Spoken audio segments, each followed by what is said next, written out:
কিন্তু স্যার ধর্ম শক্তিশালী হতে পারে না, আসল শক্তি হলো আল্লাহ। ঠিক, আমি আপনার সঙ্গে একমত। চূড়ান্ত শক্তি আল্লাহ। আর ঈশ্বরের ধর্ম হচ্ছে চূড়ান্ত। স্যার ঈশ্বরের ধর্ম ইসলাম না, ঈশ্বরের ধর্ম ইসলাম না, এটা না। ইসলাম, যদি আরবি শব্দ ইসলাম আপনাকে মর্মাহত করে সেটাকে আপনি দূরে রাখেন। না না, এটা আমাকে আঘাত করছে না, আমি আপনাকে বলছি বোন, না যদি মর্মাহত না করে। না স্যার, এটা একটা ভালো শব্দ, কিভাবে এটা অন্যকে আঘাত করে, অন্তত একজন শিক্ষিত মেয়েকে না। মাশাআল্লাহ, আপনি একজন শিক্ষিত মেয়ে। ধন্যবাদ, অনেক ধন্যবাদ আপনাকে। ধন্যবাদ স্যার। আমি ডাক্তার পূজা অরোরা, সায়ন হাসপাতাল থেকে এসেছি। আমি একজন সাইকোথেরাপিস্ট। স্যার, আমি আপনার সাথে একমত। একটা ছোট প্রশ্ন শুধু, যখন নবী মুহাম্মদ সাল্লাল্লাহু আলাইহি সাল্লাম নবুয়ত পেয়েছিলেন, আর তিনি, যেমন আপনি বললেন যে তিনি ছিলেন সাধারণ লোক, নবুয়ত পাবার আগে সেই সময়ে কোরআন, যেটা ঈশ্বরের বাণী, এটা কি শুধু মুসলিমদের আলোকিত করেছিল? কারণ ঈশ্বর পক্ষপাতিত্ব নিশ্চয় করবেন না। তাহলে পৃথিবীর অবশিষ্ট মানুষ তখন কি করছিল? যখন নবী মুহাম্মদ সাল্লাল্লাহু আলাইহি সাল্লাম অল্প কিছু মানুষকে আলোকিত করেছিলেন, আর এটা এমন দীর্ঘ সময় নিয়েছে সমাজের অন্যান্য অংশগুলোকে আলোকিত করার জন্য এই ঈশ্বরের বাণী দ্বারা, আর কত বছর নেবে অমুসলিমদের জন্য? মুসলিমদের মতো হিন্দুরাও হবে। আমি সম্পূর্ণভাবে আপনার সাথে একমত। এর একটা ধারণা হতে হবে যে হিন্দুরা মূর্তিতে বিশ্বাস করে, ছবিতে, অথবা রাম ভগবান যাই হোক না কেন, এটা একটা বিশ্বাস। আর তাদেরকে এটার মাধ্যমে বোঝাতে হবে যে ঈশ্বর এক। হিন্দু ধর্ম বিশ্বাস করে এক সর্বশক্তিতে, যেটা একটা শক্তি, একটা স্বর্গীয় শক্তি। তবে দুঃখজনকভাবে এটা বিভিন্ন আকার দেওয়া হয়েছে। সুতরাং যদি এই কল্যাণের জন্য কোরআন যদি একজন হিন্দুকে সাহায্য করে এক ঈশ্বর সম্পর্কে জানতে, এটা খুবই ভালো। বোন খুব সুন্দর প্রশ্ন করলেন, গুরুত্বপূর্ণ প্রশ্ন। যদি কোরআন এমন এক বই হয়, যদি এটা ঈশ্বরের বাণী হয়, তাহলে কেন এটা শুধুমাত্র একটা ছোট্ট দলের জন্য এসেছিল, যেখানে ছিল শুধু আরবরা আর মুসলিম? সারা পৃথিবীর জন্য কেন আসেনি? কত সময় লাগবে? বোন, কোরআন কখনোই শুধু মুসলিম বা আরবদের জন্য নাজিল হয়নি। কোরআন সমগ্র মানব জাতির জন্য। এটা বলা হয়েছে সূরা ইব্রাহিম অধ্যায় 14 আয়াত 1, সূরা ইব্রাহিম অধ্যায় 14 আয়াত 52, সূরা বাকারা অধ্যায় 2 আয়াত 185 এবং সূরা জুমার অধ্যায় 39 আয়াত 41-এ কোরআন সমগ্র মানব জাতির জন্য প্রেরিত। সময় সংক্ষিপ্ত, তাই রেফারেন্সটা দিচ্ছি, উদ্ধৃতি বলছি না। তাই কোরআন শুধু মুসলিম বা আরবদের জন্য নয়, কোরআন সমগ্র মানব জাতির জন্য। আর নবী মুহাম্মদ সাল্লাল্লাহু আলাইহি সাল্লাম শুধু মুসলিম বা আরবদের জন্য নয়। কোরআন বলছে সূরা আম্বিয়া অধ্যায় 21 আয়াত 107, ওয়ামা আরসালনাকা ইল্লা রাহমাতাল লিল আলামিন, আমি তো তোমাকে প্রেরণ করেছি রহমত স্বরূপ সমগ্র মানব জাতির জন্য, সারা পৃথিবীর জন্য, সমগ্র সৃষ্টির রহমত স্বরূপ। একই কথা বলা হয়েছে সূরা সাবা অধ্যায় 34 আয়াত 28, যে নবী মুহাম্মদ সাল্লাল্লাহু আলাইহি সাল্লামকে পাঠানো হয়েছে সারা পৃথিবীর নবী হিসেবে, সুসংবাদদাতা আর পাপ থেকে সতর্ককারী হিসেবে। তবে অধিকাংশ মানুষই তা জানে না। কোরআনের এই আয়াত বলছে অধিকাংশ মানুষই তা জানে না। এই কারণেই বোন আমরা এমন সম্মেলন করে থাকি। এটা সব মুসলিমের দায়িত্ব, সর্বশক্তিমান আল্লাহর বাণী সবার কাছে তুলে ধরা। তাহলে আরেকটা প্রশ্ন স্যার করব? সময় লাগবে, তবে ভালো হয় আর দেরি না করলে। আর যারা মুসলিম হিসেবে দাবি করে অনেকেই ভালো মুসলিম না, হয়তো শুধু নামেই আব্দুল্লাহ, জাকির, মোহাম্মদ, সুলতান। ভালো মুসলিম তারা নাও হতে পারে। একইভাবে আপনি ঠিকই বলেছেন, হিন্দু ধর্মে গ্রন্থ মানছে না। তারপরও যে ধর্মে সবচেয়ে বেশি মানা হয় শুধু মুখে নয় কাজে কর্মে, সেটা হচ্ছে ইসলাম 1 নম্বরে। খ্রিস্টানরা সংখ্যায় অনেক বেশি, প্রায় 200 কোটি, মুসলিমরা 130 কোটি। তবে পৃথিবীতে ধর্ম মানার ক্ষেত্রে 1 নম্বর হলো ইসলাম, পার্সেন্টেজ হিসেবে সবচেয়ে বেশি।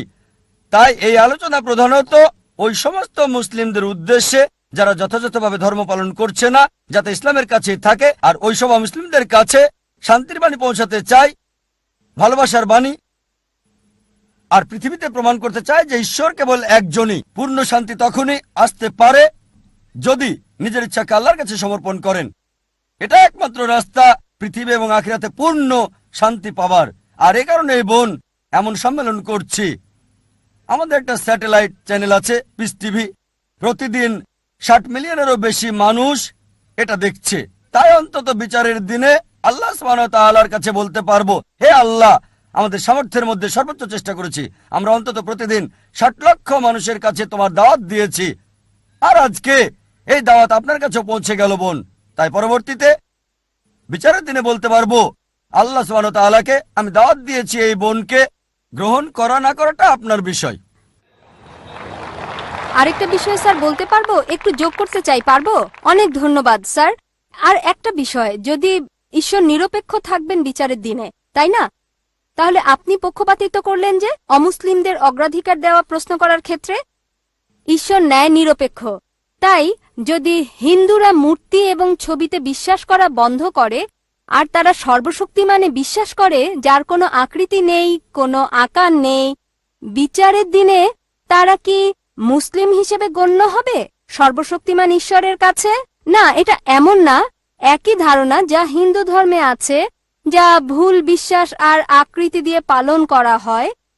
তবে একজন হিন্দু যদি হিন্দু ধর্ম পালন করে, সেটা ভুল না, পালন করবে, কারণ তার উদ্দেশ্য ঈশ্বর, তিনি মহান, তবে আকার দেওয়া খুব যাবে ভালো না। প্রশ্ন, যদি এই বার্তা হিন্দুদের কাছে পৌঁছে তারা গ্রহণ করবে। খুবই ভালো, ভালো প্রশ্ন।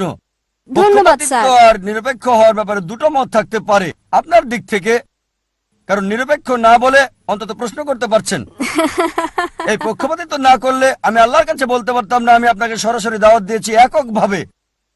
আপনি দেখছেন, তাই না না, তিনি তা তাই আপনাকে বিশ্বাস বুঝতে করেন হবে না। বোন, কেন পক্ষপাতিত্ব করছি। এই পক্ষপাতিত্ব নিরপেক্ষতার জন্য, কারণ অন্যরা দাওয়াত পেয়েছে 100 না হলো 90 ভাগ, আপনারা সবাই কম পাবেন। তাই আমাদের এই পক্ষপাতিত্ব নিরপেক্ষ হওয়ার জন্য। ঠিক স্যার, তবে আমাদের যা এবার দরকার। আপনার প্রশ্নে আসি।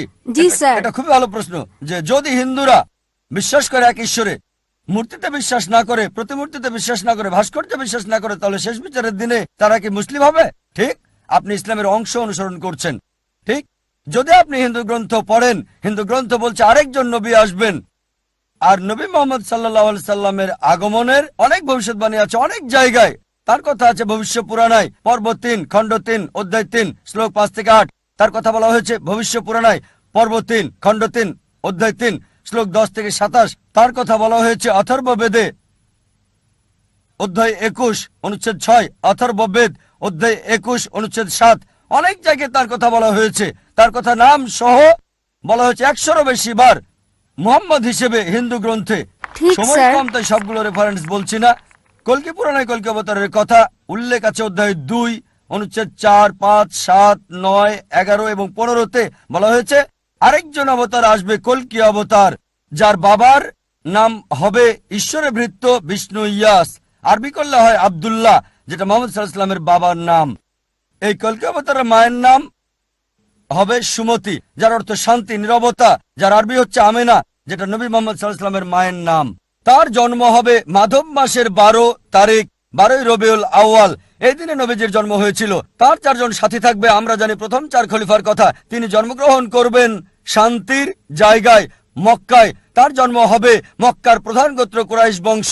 আরো বলছে তিনি উত্তর দিকে যাবেন, একটা গুহা থেকে ফিরে আসবেন। আর নবীজি মুহাম্মদ সাল্লাল্লাহু আলাইহি ওয়াসাল্লাম মক্কা থেকে মদিনায় গিয়ে আবার এসেছিলেন। আরো অনেক আছে কল্কি অবতার সম্পর্কে।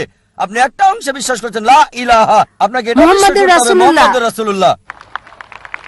ধন্যবাদ স্যার, ধন্যবাদ। আর যদি এটা করেন, নাম যাই আছে থাক, সেটাই থাকুক, হোক প্রীতি, যে নামই থাকুক। আপনার নাম কি বোন? পূজা। পূজা, এই নামই থাকুক, বদলাতে হবে না। মুসলিম হলেই হলো, নাম পরিবর্তনের কোনো দরকার নেই আপনার।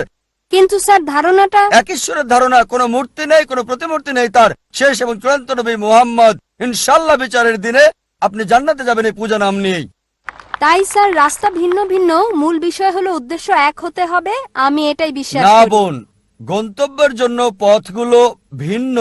যদি সবগুলো পথের গন্তব্য একই জি হয়ে থাকে স্যার, তাহলে আলাদা কথা। লক্ষ্য তো একই হবে, এটাই আমি বলতে চাচ্ছিলাম। বোন, সব রাস্তা দিয়ে রোমে যাওয়া যাবে না। ঠিক, আপনি মনে করতে পারেন, কিন্তু ভুলভাবে মনে করলে আমি সঠিক করে দেব। আমি বিশ্বাস করি হতে না। পারে না স্যার, না বোন, যদি বলেন আপনি হিন্দু, সংজ্ঞাগত ভাবে যে ভারতে বাস করে সেই আসলে হিন্দু। না স্যার, এটা এমন না। বোন, হিন্দু হচ্ছে ভৌগোলিক সংজ্ঞা। আপনি জানেন না, আমি জানি। আমি একজন হিন্দু ভৌগোলিক ভাবে। আমি হিন্দু ভৌগোলিক ভাবে। হিন্দু শব্দটা প্রথম ব্যবহার করে আরবরা। অনেকে এখানে আছে, তারা আমাকে হিন্দি বলে যখন সেখানে যায়। হিন্দি, হাই হিন্দি।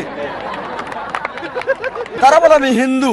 হিন্দু শব্দটা প্রথম ব্যবহার করে আরবরা যখন ভারতে এসেছিল, পার্সিরা ব্যবহার করেছিল এটা ভারতের লোকদের বোঝাতে যখন ভারতে এসেছিল। তাই ভৌগোলিকভাবে আমি হিন্দু। যদি ধর্মীয়ভাবে বলেন, হিন্দু হচ্ছে মিসনোমার। স্বামী বিবেকানন্দ বলেন সঠিক কথাটি হচ্ছে বেদান্তি। আপনার বেদ মানা উচিত। তাই যদি সঠিক বিষয়টা অনুসরণ করেন, বেদের এক ঈশ্বরে বিশ্বাস করেন আর বিশ্বাস করেন নবী মোহাম্মদ সাল্লাল্লাহু আলাইহি সাল্লামকে, তাহলে আপনি একজন মুসলিম। কিন্তু স্যার ধর্ম শক্তিশালী হতে পারে না। হ্যাঁ? আসল শক্তি হলো আল্লাহ। ঠিক, আমি আপনার সঙ্গে সত্য এবং একমত। চূড়ান্ত শক্তি আল্লাহ। আর ঈশ্বরের ধর্ম হচ্ছে চূড়ান্ত। স্যার সেটা ঈশ্বরের একটামাত্র ধর্ম ধর্ম। ইসলাম না, ঈশ্বরের ধর্ম ইসলাম না, এটা না।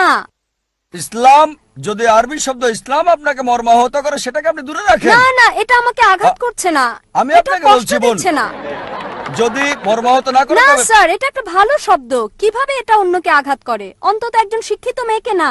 মাশাআল্লাহ, আপনি একজন শিক্ষিত মেয়ে। হ্যাঁ, ধন্যবাদ, অনেক ধন্যবাদ আপনাকে। ধন্যবাদ স্যার। বোন, ইসলাম হচ্ছে নিজের ইচ্ছাকে আল্লাহর কাছে সমর্পণ করা। ইসলাম নিয়ে যদি সমস্যা হয়, দরকার নেই, তবে আপনার ইচ্ছাকে সমর্পণ করুন। আল্লাহ কোরআনে বলেছেন সূরা আল ইমরান অধ্যায় 3 আয়াত 19, इन दीन इस्लाम। একমাত্র ধর্ম, একমাত্র জীবন ব্যবস্থা আল্লাহর কাছে গ্রহণযোগ্য হচ্ছে নিজের ইচ্ছাকে আল্লাহর কাছে সমর্পণ করা।